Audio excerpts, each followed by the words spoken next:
नमस्कार, मी राणी कासलीवाल. आपण पाहताय ते डिजिटल अहिल्यानगर.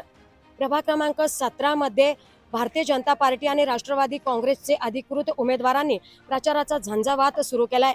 आज केडगावच्या रेणुका देवी मातेच्या चरणी श्रीफळ वाढवून आपल्या प्रचाराची सुरुवात केली. त्यामुळे प्रभाग क्रमांक 17 सध्या चांगलाच चर्चेत आलाय.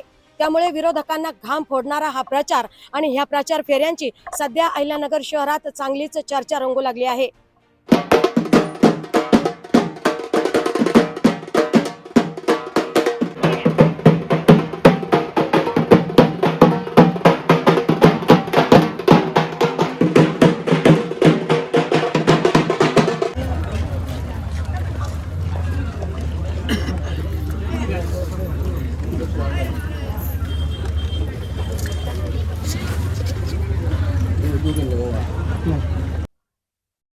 आज आपल्या अहिल्यानगरची ग्रामदैवत केडगाव या ठिकाणी असणार आई जगदंबेच्या प्रांगणामध्ये सर्व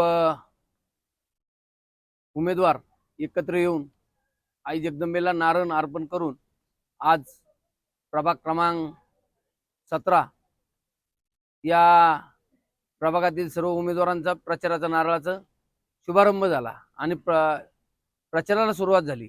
आज खऱ्या अर्थानं गेल्या 7 वर्षामध्ये अनेक विकासाची कामं या प्रभागातील मार्गी लावलेत आणि उर्वरित जे काय कामं मार्गी लावायचे त्यासाठी मी या ठिकाणी माझे सर्व सहकाऱ्यांना बरोबर घेऊन आज या ठिकाणी ही निवडणूक करत आहे. आपण सर्वजण या ठिकाणी मोठ्या संख्येने उपस्थित राहिलात त्याबद्दल मी प्रथमतः सर्वांचे मनापासून आभार मानतो.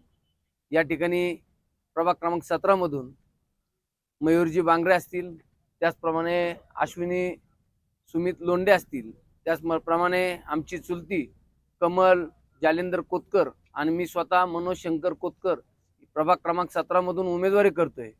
या प्रभाग क्रमांक 17 मध्ये आतापर्यंत मी जे महत्त्वाचे कामं होते ते या ठिकाणी माननीय आमदार सुजयदादा विखे पाटील असतील, माननीय आमदार संग्राम भैया जगताप असतील, त्याचप्रमाणे माननीय खासदार सुजयदादा विखे पाटील असतील, त्याचप्रमाणे महानगरपालिकेच्या माध्यमातून अनेक विकास कामं या ठिकाणी मार्गी लावली. तुम्ही आताच म्हणाले की विरोधक टीका करतील, विरोधकांचं मोठं आव्हान तुमच्या समोर आहे असं तुम्हाला वाटतं का? नाही, आव्हान नाही म्हणता यायचं, पण आता पाण्याची जे 12 लाख लिटर पाणी वाढून आणलंय त्याची आम्ही जाहिरात करायला कमी पडलो असं म्हणावं लागेल. आणि मी कोणत्याही कामाची जाहिरात जास्त प्रमाणात करत नाही.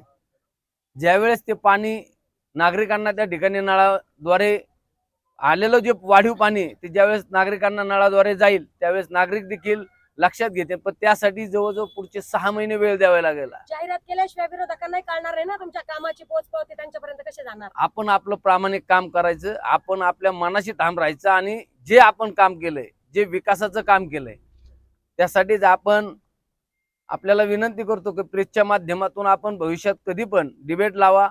त्या ठिकाणी जे काय समोरच्यांचे प्रश्न असतील त्याला उत्तर या ठिकाणी ठामपणे देण्याचं काम या ठिकाणी आम्ही सर्वजण करू. केडगावकरांवर किती विश्वास तुम्ही व्यक्त करता?